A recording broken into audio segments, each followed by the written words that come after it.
Oh man, the showdown. We can make this rowdy stop. We don't wanna hurt nobody. You can't hang me cause my nature's nice. And my heart's for the people of the world tonight. If you got a problem with it, take it up with life. Cause if you try to push me, it ain't gonna be Go!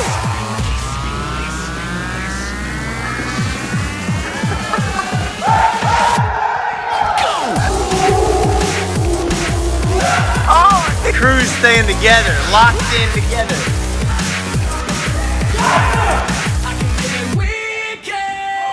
Oh, man! Oh, no!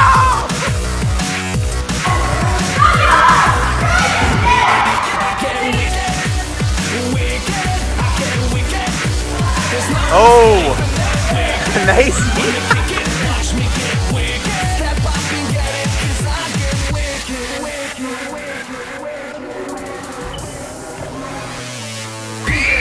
Don't play me like a 3DS. These cats can't see us. They're checking the wrong lands. Cavaliers don't mistake kindness for weakness. They never wanted to hear us. Spitting the Trinity, hook, line, and sequence. Hitting your brain like a G6, no secrets. My fate's my life, it's rolling the dice. If you try to push me, it ain't gonna be nice. I get wicked. Hit! Which way are you facing? What do you think? Going this way? I don't know what that means. Left right now. Left to here. Go!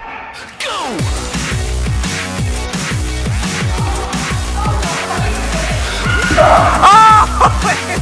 He's got one other shot! Oh. Dang!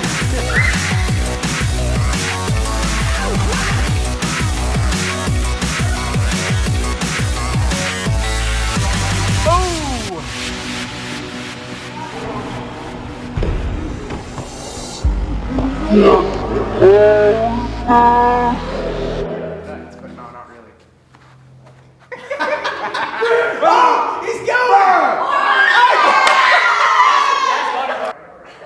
I see you there, Jake. I see you there, President. Yeah. I see you, bud. I see you. Can I do a can I just go ahead? Bailey's just walking. He looks pretty sus. Can I Wait for Bailey. Wait for Bailey. Nah, you don't get this back. I threw that Bailey to Joe. Alright. My snowball! My snowball! What's up, Matt? He stole my snowball. I'm so upset. Get front. Oh! So progressive! Like it's ever gonna happen. Yes. Hey, big one. Yeah. So progressive. Look at. Oh, That's a good bodyguard right there. so progressive. That's good. Oh!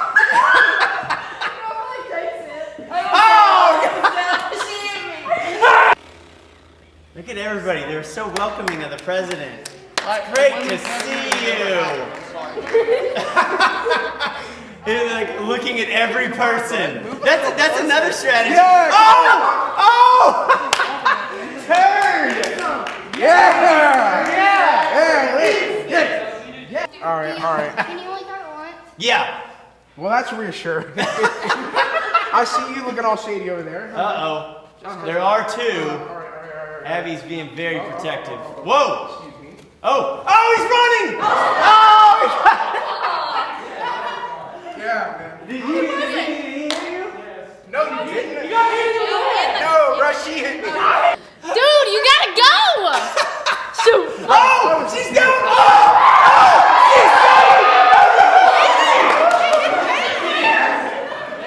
God, thank you for tonight. We thank you for our chance to slow down, for us to listen for your voice. We pray that the words that we sing tonight will bring you praise, because for some of us, this is probably the most important time of the week for us. It's that time when we finally get to key in and listen for your voice, and for some of us, we have that quiet time during the week, but maybe we don't listen to a whole lot of music, and maybe one or two of these songs are going to really hit home for us. So I pray, God, that you would speak to us while we learn from the Word. I pray that you would be honored and glorified through the time that we share together over the next 25, 30 minutes. All that we have tonight, we give it to you, and we pray this in your name. Amen.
Father, tonight we want to focus in on you. So I pray that as we open your word, that you would apply it to our mind, that we might not grow shallow, apply it to our hearts, that we would not grow cold, and apply it to our feet, so that we're not just hearers of your word, but doers also. These things we pray in your holy name. Amen.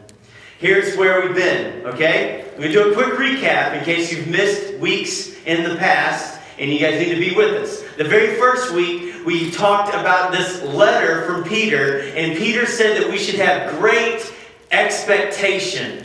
If we are somebody who believes in Jesus, who's given our lives to God, then we need to live in expectation that he's going to show up. Not like, I expect that someday in the distant future, God may show up in my life. But that even at your age, Even while you're in middle school, in high school, you live with an expectation because you're not just piggybacking off your parents' faith, but this is a faith that you call your own.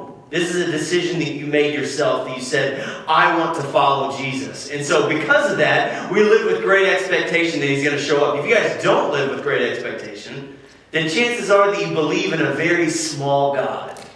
And so what we want to do is expand that. We've been talking about frontier, uncharted territory, the areas that are on the map but have yet to be discovered. The things that are possible for you to obtain if you commit yourself to it. And then last week, I told you guys about this story that we read was Jeremiah 29, a verse that you're very familiar with. So if you guys know it, you can say it along in your head with me. For I know the plans that I have for you, declares the Lord. Plans to prosper you, not to harm you. Plans to give you a future and a hope. That's what we talked about. But not just 29:11. That's what people write on all your graduation cards and say, hey, here, God has a plan for your life. Trust him. But more than that, for these people that this was being told to, they were in captivity. And there were two prophets. You guys remember the two prophets that we talked about? What were their names? Close. We'll give you credit for that. Hananiah and Jeremiah. Hananiah said some good news. If you guys were in captivity, Hananiah was a prophet that said, hey guys, you guys are only going to be in captivity for another couple years. So just hang tight and you'll be out of this. Jeremiah was also a prophet. Their jobs were to take what God gave them and share it with the people. But the vision, that what God told Jeremiah was that they're going to be in captivity for a long time. So Hananiah says to you, you're going to be in captivity for just a little bit. Jeremiah says you're going to be in captivity for a long time. Who do you want to believe? You want to believe Hananiah. But here's what I told you last week. Believing lies, even good ones, even good lies, is bad. You know why that's bad? Is because in the end, none of it pans out to be the truth, right? So even if there's something good, even if somebody comes up and says, hey, listen, if you believe in yourself, you can do anything. Well, the reality is, believing in yourself, you'll eventually let yourself down. Or believing in somebody else, believing in your special friend, your boyfriend, your girlfriend, your husband, your wife, your mom, your dad. If you put all of your faith in them, they're humans. They will let you down. That's what humans do. We all fail. We all fall short of the glory of God. And so if you put your faith in the wrong things, it doesn't matter how much faith you have. If it's in the wrong thing, then it doesn't really matter. You need to make sure that you put your faith in what Abby said last week was right at the end of the worship. She said exactly what God laid on her heart, and it was exactly where I was going with the message, is that even if your faith is as small as a mustard seed, you put it in God, He will grow it for you. It will grow if you take faithful steps with God. So don't believe lies, even good ones will end up turning on you. Because if you believe Hananiah, in 2.5 years, you'd be like, what's going on? I thought you said we'd be out of this by now. But Jeremiah said, guys, God can still do something in your life while you're in captivity. Follow me with this. Even if you're going through something really difficult, okay? God can still use you in that difficult season that you're in. Don't just kind of hibernate in that bad season and go, if I could just wait this out, eventually it'll be over, then I can be useful to the world. No, God can use you in the middle of whatever trauma you're going through, whatever bad season, whatever storm you're having to walk through, to go through in your life. He can still use you in the middle of it. That's why Jeremiah said, don't just live in captivity waiting to die. Do something, plant something, marry, have children, let them have children so that now you have grandchildren. Do something with your life, invest in it. Even though it's a difficult time, you're still free to live your life. So many of us stop living when our life gets bad. When the circumstances get bad, we just decide to stop living. Just got to wait it out. Okay, that's where we were last week. Tonight, what we're going to do is we're going to accelerate into the future. Okay? We were in Jeremiah. They were going to be in captivity for 70 years. So let's fast forward in the story 100 years. 100 to 150 years into the future. Now the captivity that we talked about last week is over. Right? Okay? We've moved past it. They waited out that season of captivity. And then what happened is we're going to learn about what happens in the future, and we're going to take last week and we're going to connect it to tonight. Okay? So let's say that all these people waited through the captivity, and now here's their children and their grandchildren. Okay? And no, they're going back. They're not captive by the Babylonians anymore. They're not captives. They're free to go back to their homeland. Now, when they go back, they notice that something tragic has happened over the many years that they've been in captivity. The city of Jerusalem has been destroyed. And so when they go back to it, all the walls are down. Now, this is horrible. In this time period, if you have no walls fortifying your cities, it's like going home at night and not locking your door just being off the hinges, okay? Like anybody who's passing by can just walk into your house, okay? It'd be awful, right? Like you probably wouldn't get much sleep every night because you always be thinking we could be attacked, we could be invaded at any moment. Somebody come in and take my TV and take this. So what happened was they didn't accumulate anything of any value because if they did, it would get stolen very quickly. So with the walls down, things are in bad shape. So we're going to jump into this. I'll put it up on the screen behind me and we'll follow this along in this story, okay? This is Nehemiah. I love this whole book, but we'll only be able to land in the first chapter and a little bit in the second. But we'll go through this, and I want you to always, when you're reading this, put question marks around things that are unique to you. Circle things that you think are important in this. Underline things that jump out, and then we'll unpack this thing together. This is what Nehemiah does. He is a cupbearer, which means his job is a very lowly job. But he's guarding the king. He's living in the castle. Everything's going very well for him. But then he finds out. He asked them, I heard everybody's going back home. How are they doing? Well, this guy comes and gives him horrible news. They're in great trouble and in disgrace. The walls of Jerusalem have been torn down and the gates have been destroyed by fire. This is incredibly important for us to think about and put in his place. He's thinking to himself, I live here in a safe place in a kingdom because I'm the cupbearer, so I'm right next to the king all the time. So I have pretty good living quarters. Okay, things are going pretty well for me. But in his hometown, where he's from, he's very far away from there. He hears that something is going wrong and it destroys him. The walls of Jerusalem have been torn down, and all he can think about are other people. This is where I would love for all of us to get to the point. If there's anything when it comes to becoming a disciple of Jesus and you marking how mature am I in my walk with God, it's how much do I care about other people?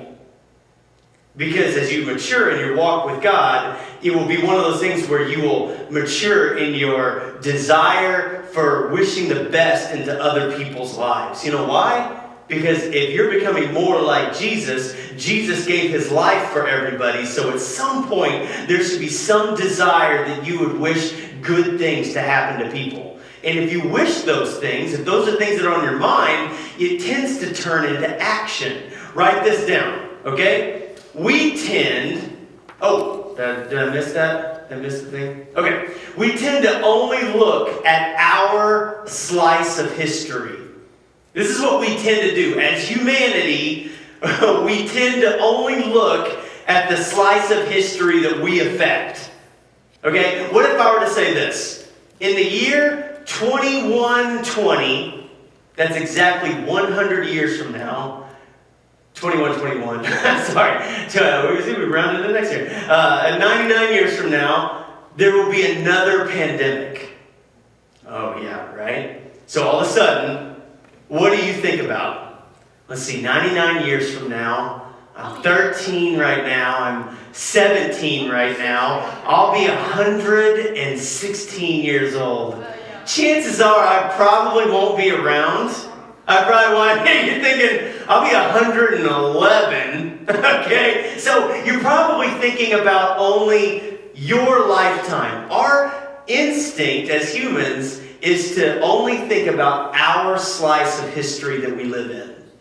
But as we come to know God more and more in our walk, as we become discipled, here's what happens. You start to consider the impact that you're making in other people's lives, because you know what happens? Your life gets passed down to your kids, who gets passed down to them, and gets passed down to their kids, and all of a sudden generations of people are affected by what you believe in. If you believe that God will use you in great ways, great expectations about what God's going to do in your life.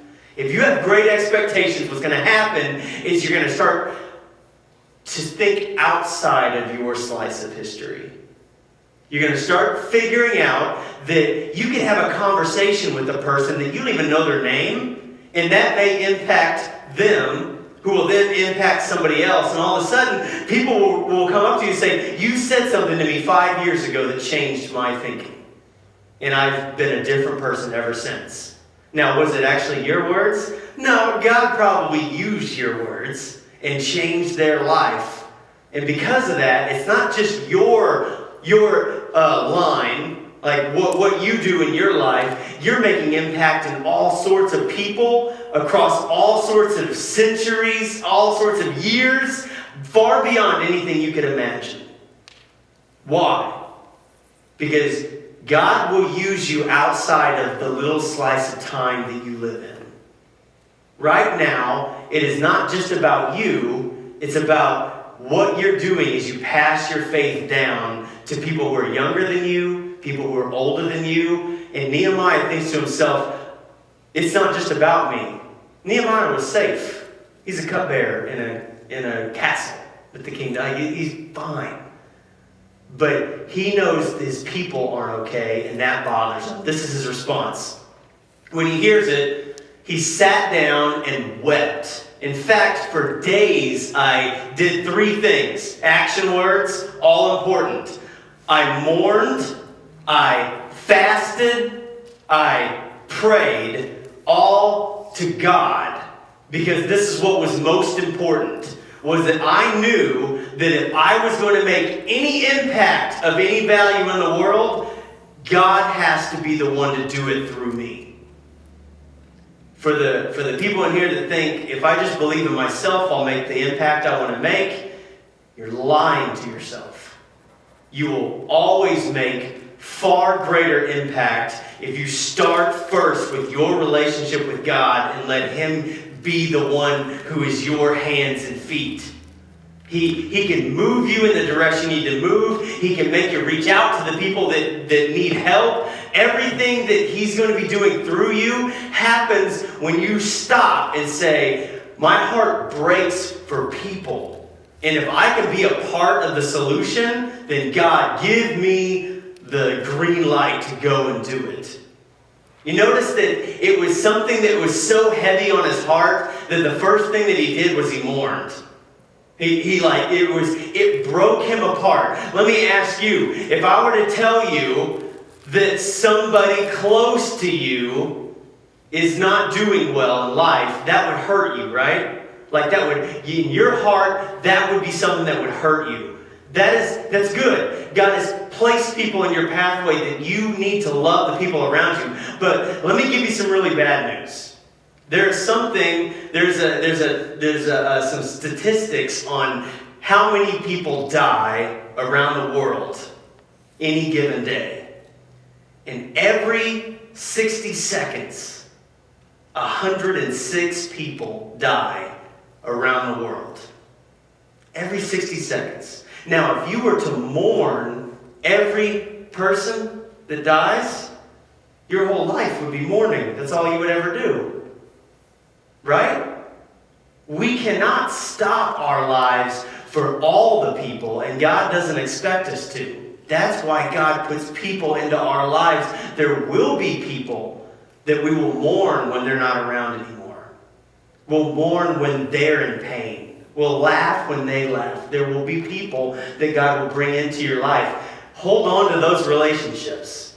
There will be people that all of a sudden you'll realize you spent all your time with them and then they move away and it's traumatic for you. Relationships are something that we have to value at a much higher level. Nehemiah was mourning. It actually, what it looks like is as soon as he heard this, he dropped to his knees. He didn't have any energy left in himself. He felt so bad for the people that he knew that he wanted to be the one to do something about it. Something has to kick you off the couch. Okay? Something has to get you out of the mindset that you're too young to make a difference. Something will have to do that. And then when it pushes you out of your comfort zone, that's when you realize that you can start making an impact. When you go, I can make an impact more when I'm off the couch doing something. And sometimes something will hit you so hard that it'll knock you to your knees. And you'll be mourning and destroyed from the inside out. Not that I want you to think about this long, but think about the last time that something hit you so hard that you could feel the pain deep in your chest. Emotional pain turned into actual physical pain. There's a heaviness in your chest when it's just on top of you. And you think in that moment, God, I need you right now. And God has never been closer to you in those moments that you just drop to your knees and you say, I cannot make it on my own. I got to have you in my life. Sometimes God has to push you into that area. For Nehemiah, for days this went on. Now write this down. Any great work of God starts with great work in someone. Any great work that God's going to do in this world will start with a moving and a stirring in your hearts. I would love it if we packed this place out and we had tons of people in here. That would be awesome. Like that would, and we try to do everything we can to pull people more and more involved in youth group. But you think I'm disappointed that you guys are here? No way. God only needs one person to step up and say, I'm willing to be used by you, and the world starts to change. Everything starts to move in a new direction. I know there's uncertainty in the world right now. And maybe you're in a home where there's been a lot of conversation. I don't know what's going to happen tomorrow. I don't know what's going to happen next month. I don't know what's going to happen next year. Maybe there's health concerns in and around your family. Maybe there's just fighting and things going on and you've just got to get through it. I'm telling you, all the great work that God's going to do, it starts with Him doing something inside of your heart. Because He's going to use you. Instead of using the angels to change the world, He instead calls us, people like you and me, to be the ones to step forward and say, I'll go where you send me. Send me, I'll go. Isaiah 6:8. That's my verse. Who will go? Who will go for us? Whom shall I send? And Isaiah says, here I am, send me. Let me be that guy. All the great work that God wants to do, He's going to equip you to do it. That's what's insane, right? Because we know our weaknesses. We know how awful we are in this area, and in this area, and in this area. We've got all these lists. We've got a big old resume of failures that we're ready to give out and say, hey, look, God, pick anybody else because I'm a mess. And God says, no, I've called you. I know you're a mess. I've created you. I know you have it in you. I need your weakness. It's only when you realize that in your weakness, that's when you have the most strength, because that's when God really starts using you. We can act like we're strong all day long. But only when we go, I'm weak. God, I need you to work through me. All the great work starts with great work in one of us. And this right here, this is what he decides to do. Okay? He's praying about it.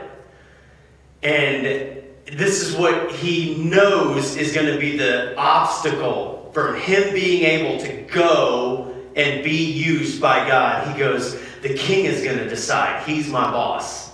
Okay? I'm the cupbearer. The king is my boss. If I'm going to be able to go back and do something about it, the king is going to be somebody that I have to go through first. And so this is what he prays about. Please grant me success today by making the king favorable to me. Okay? This is what he prays. Now I want to connect verse 1 and 11 to chapter 1, 11 with chapter 2, verse 1. I want to connect these two verses right there in the second chapter. It's early the following spring. Look what happens. We just blow past that, right? He prays about it. Please grant me success when? Today. Please grant me success today by making the king favorable to me. And then after he's done praying for this opportunity, we get to chapter 2 and realize that before a whole season has gone by. And he's been faithful in praying. We have no reason to believe that this is the only time Nehemiah prays. He probably prays like this a lot. God, grant me success today by making the king favorable to me. And then he goes through the day and nothing happens. But you know what? He gets up and he prays the next day. What does he pray with? Expectation. God, today, make the king favorable to me today. And then another day, another week goes by, another month goes by. And then we look in chapter 2. It's early the following spring. You know what he's done? He's done something that is so critical for all of us to understand. Is that even in his really stupid, mundane, boring job, he did it faithfully all the way through it. All the way through. Every day he went, maybe today will be a day that everything will change. Moses did this for 40 years, doing his normal job, just tending sheep. And then one day, after 40 years, there's this burning bush that catches his attention. And from then on, everything changes for him. Nehemiah, day after day, please make the king favorable to me today. But you know what he didn't do? He didn't say, this is an unimportant job, so I'm just going to blow it off. I'm just going to treat it lightly. The reason that God trusted him with this task was because he did all the little things all along the way that he was called to do. And write this down. If prayer isn't necessary to accomplish your vision, then your vision isn't big enough. If prayer isn't necessary, if the vision that you have for your life can be accomplished by your hands and by your effort without the intervention of God's supernatural intervention, then the vision that you have for your life is far too small. There will be something that will take this to a whole nother level. And we have to be prepared for it. What is your vision? What do you look at each day? Do you have a vision that your life will be changed tomorrow? Do you have a vision for where you want to be 2 years from now or 5 years from now? Because remember, don't just think about your slice of history. The decisions that you make, even this week, could affect people generations from now. I know you're like, okay, come on. Jeremy's being a little overdramatic, exaggerating a little bit, okay? That's not really reality. You will make decisions often that change and affect other people, and you have no idea that you're doing them. Don't just think about your slice of history. People make decisions about who God is by how you act, how you talk, how you live your life from day to day. Before words come out of your mouth, people have already made a decision about whether you take your faith seriously or not. What is your vision for your life? If your vision for your life is so far beyond, you're like, man, I don't even want to say it out loud because it sounds ridiculous. You're in a good spot. You're in a good place because it's one of those things where the bigger it is, the more prayer has to be poured into it. You got to put more time into it. And the bigger you dream, the bigger expectation you have of God showing up. And that's what this is about. Let's look at this last verse as we wrap up. Nehemiah chapter 2, right at the very beginning, the king looked at him and noticed that something was wrong. Because he knows him really well. He knows Nehemiah pretty well. And the king said, what's the matter with you? What's going on? You look depressed. You look messed up. And this is what Nehemiah says. I was terrified. I was terrified because if the king looks at me and I'm a Debbie Downer, then he could just chop my head off and be done with me. Like, hey, you're depressing me, you're dead. So he was terrified, but I replied, long live the king. That's a great way to start anything and go, hey, you're awesome. you're great. How can I not be sad? For the city where my ancestors are buried is in ruins. The gates have been destroyed by fire. And this is the king's response. Right after he gets done saying this, well then, how can I help you? How can I be the one to help? Write this down. Our prayers need to be bold and they've got to be specific. They've got to be bold and they've got to be specific. And it can't be one of those things where we go, oh, well, you know what? I don't know if God ever answered that prayer. I didn't really pay attention. We've got to be bold. We've got to come to the throne with that kind of boldness and say, God, I know you can do this. I know you can. And I'm going to pray about this right now. And if it doesn't happen today, then I'll pray about it tomorrow. If it doesn't happen tomorrow, I'm going to pray about it again. Because that's what my life is. My life is dependent on you moving through me. I can't do anything on my own that's worth any value. And then you pick, what specifically do you want to pray for? What is it that you need help with? He was very specific with this prayer. He said, I need help. I need to go and I need to help rebuild this city, but I can't do it on my own. I'm just one person. So I need help. And so the king said, okay, I'll give you those people. These people. And in Nehemiah chapter 3, we don't ever even go over Nehemiah chapter 3 because it's just a list of all the people that Nehemiah recruits to help him rebuild this city. It's just names after job listings, after just, I need this guy to do this and these people to do this. And it's just a listing of all the specific ways that God used Nehemiah when he was bold and when he was specific, saying, this is what I need. This is what I need to be a part of. I want to challenge you, okay? The last thing as we wrap this all up, I want to challenge you that whatever you're praying about right now, give it specific details. Start being very specific in your prayers and be bold. Don't worry about what happens today. Don't worry about what happens tomorrow. Tomorrow's got enough trouble of its own. Don't worry about tomorrow. Pray about what is on your heart, what is breaking your heart right now. Pray about those things right now. Don't worry about the things that will happen in the future. God's got that under control. But what we have to do is be faithful right now with what our next right step is.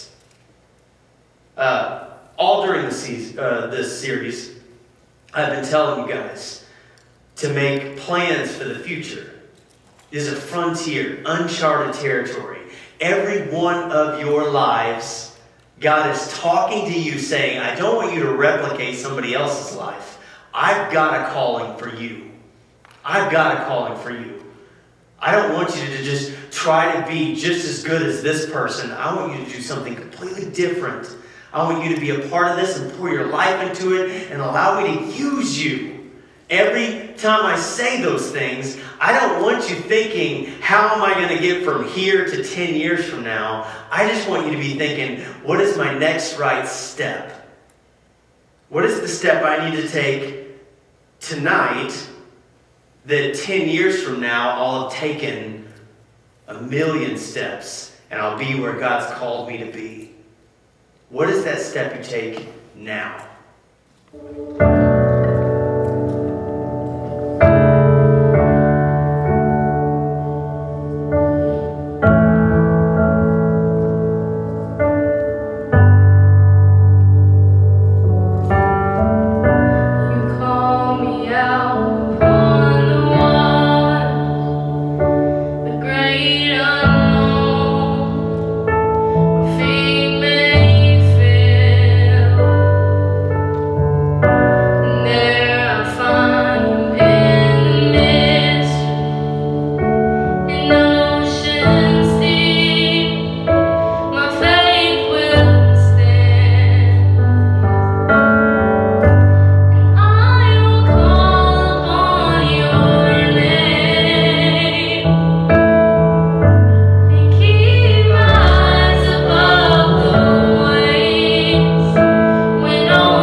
This is extra. We're chilling.